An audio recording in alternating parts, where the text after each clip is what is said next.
Yuli Yuliawati, gadis desa Mekarjaya, Kecamatan Panggarangan, Kabupaten Lebak, Banten ini harus rela menghabiskan waktunya bersama anak-anak di kampung halamannya sendiri. Mahasiswi semester akhir di jurusan akuntansi Universitas Serang Raya ini setiap akhir pekan harus pulang ke kampung halamannya demi membimbing anak-anak di Taman Baca Masyarakat atau TBM yang didirikannya beberapa bulan yang lalu.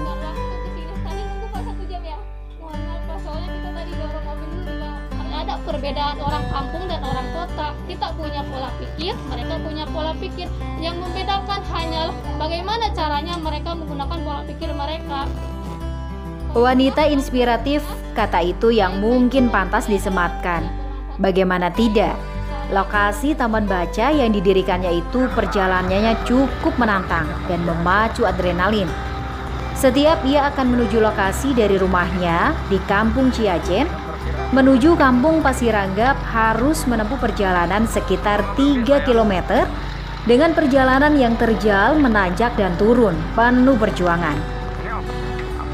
Tim jurnalis Lokal News TV dan Yayasan Mengetuk Pintu Langit mencoba datang ke lokasi pada Minggu 24 Januari 2021 untuk menyaksikan langsung peresmian TBM cerdas yang ia dirikan.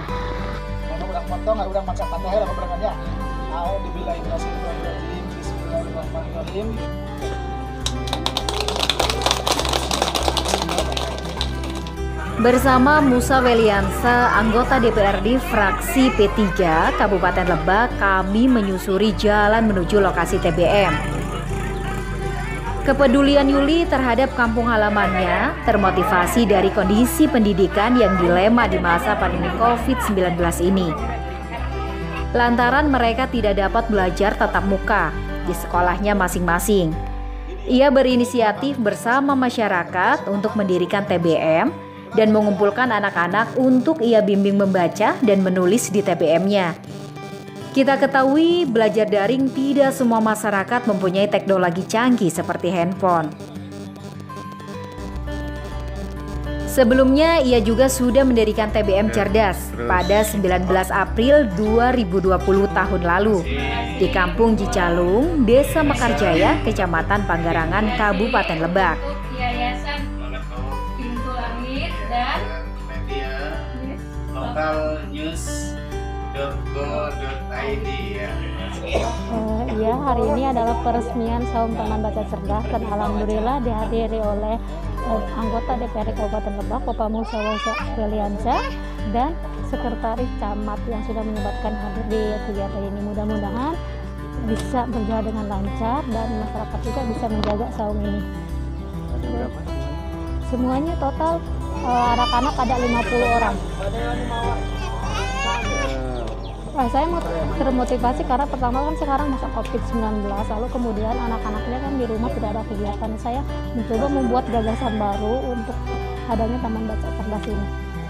Yuli, putri keempat dari pasangan Ibu Supenti dan Bapak Sayuti ini mempunyai tekad untuk bagaimana mencerdaskan anak-anak di desanya. Yuli Yuliawati Laksana Kartininya, Lebak, Banten. Sementara itu, anggota DPRD Kabupaten Lebak, fraksi P3, Musa Weliansa mengatakan, pihaknya mengapresiasi atas gagasan yang dibuat oleh Adinda Yuli Yuliawati yang sangat cerdas. Pasalnya, di masa pandemi ini, pemerintah menginstruksikan agar belajar di rumah bagi para siswa. Yuli yang juga aktivis Kumala ini dapat dicontoh oleh mahasiswa lain atas gagasan cerdasnya ini. Sebagai wakil rakyat, mengharapkan pada pemerintah agar juga dapat memperhatikan kegiatan yang bernilai positif seperti ini.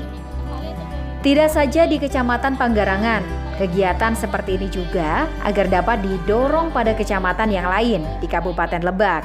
Ia juga akan membantu menghibahkan buku untuk Taman Baca Cerdas ini.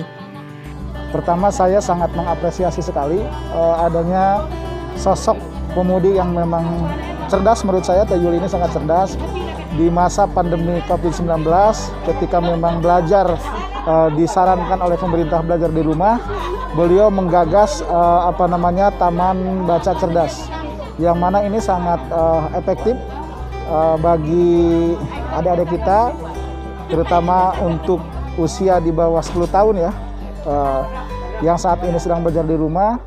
Mereka mendapatkan tambahan pelajaran di Taman Bacaan Cerdas ini.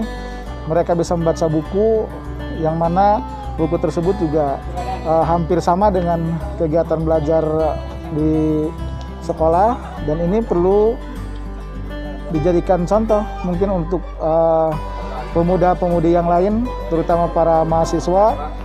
Ketika memang mereka sedang belajar online, libur di rumah, mereka bisa mencontoh beliau supaya bisa membimbing anak-anak, terutama bisa membuka mungkin taman baca cerdas gitu.